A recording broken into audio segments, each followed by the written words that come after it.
Hey girlies, it's Nevaeh, and I'm here to sprinkle my thoughts on you. Before I get into the video, I wanted to ask you guys one question. Have you guys ever felt like you were pouring into a friendship that was not reciprocating the energy? Because me personally, I have. And throughout this video, I'm gonna go deeper into it and let you guys know how that was for me and how I quit being a people pleaser. So if that is something you guys are interested in, this is the perfect video for you. For starters, I just wanted to say that whenever it comes to people pleasing, it's not exactly what people seem sometimes. Sometimes people think people pleasing means you're just ass kissing all the time. You're just, doing whatever somebody wants you to do. And that has never been me. I've never been somebody where it's like, oh, like I'm just gonna agree with them just so they could be happy. I'm just gonna, do whatever, jump off the bridge if they jump off the bridge. That's not what I mean by people pleasing. When I say people pleasing, I meant that I was willing to be in friendships and relationships that weren't reciprocal because I so desperately felt the need to fix people that I abandoned myself in the process. And even though I was abandoning myself in the process, I kept letting it happen because I loved people. That's people pleasing to me.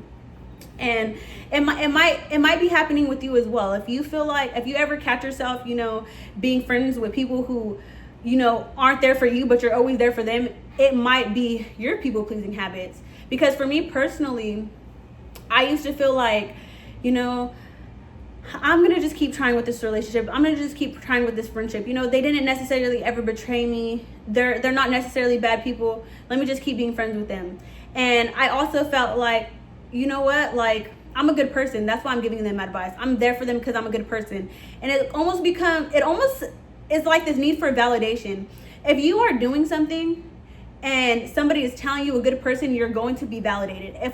For me, for example, I did a lot of listening to people and I did a lot of digging in deep. I ask a lot of questions. I'm very curious. My brain is very curious. So naturally, in friendships and relationships with anybody that I care about, I will ask you questions. I'll be like, how was your childhood growing up? If I find something out about their parents, I'll be like, if I find something out about their parents and they're in a relationship, I'll be like, oh, do you think that you're in this relationship and you ended up in this relationship and you experienced this because of your childhood? And I'm asking all kinds of questions, and it's not because I just want to be so nosy. I'm literally curious and insightful, and I feel like a part of a relationship is equally getting to know things about each other.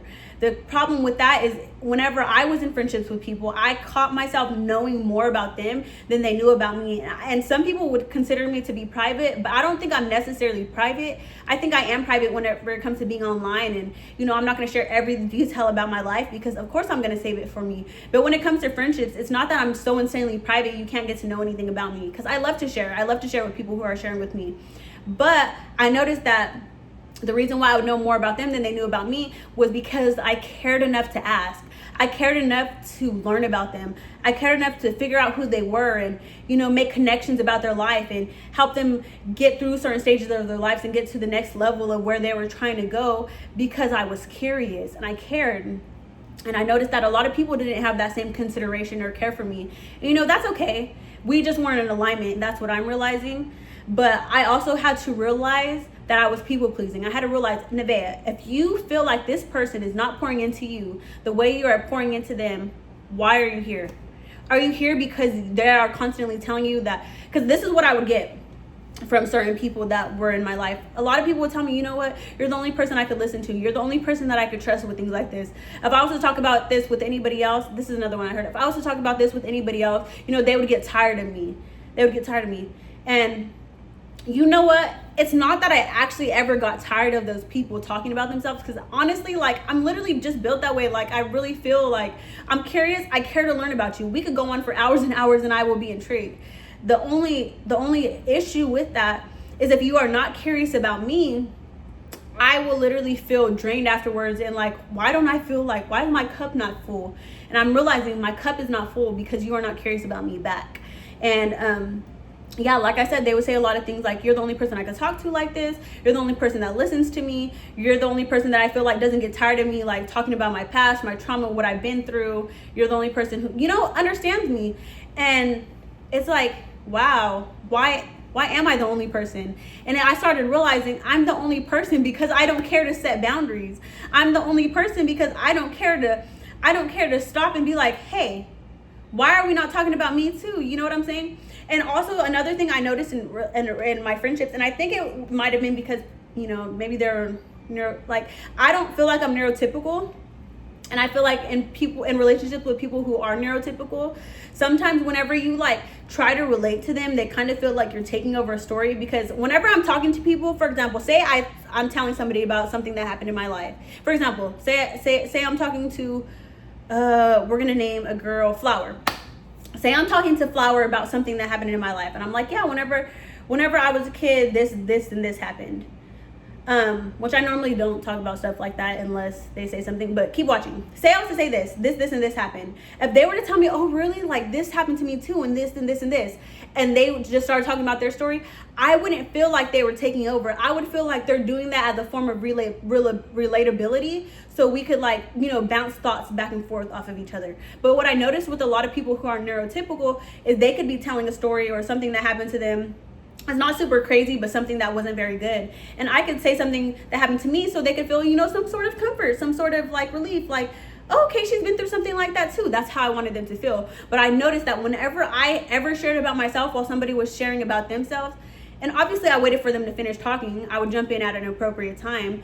I would notice whenever I shared something about myself, to them it kind of felt as if I was taking over the conversation. Like, oh, she's talking about herself.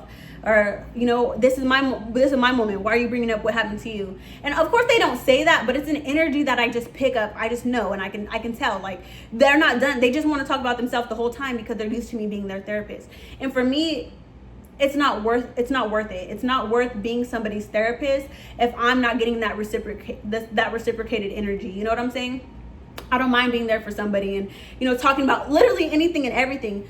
But I noticed that because I'm that kind of way, I attracted a lot of people who just wanted somebody to be there. And also along that journey, I was also attracting people who wanted to vent but didn't want to grow. And so in turn, I'm sitting here trying to fix people that didn't want to grow. And in a sense, like as purposeful as I feel to you, I also feel very useless.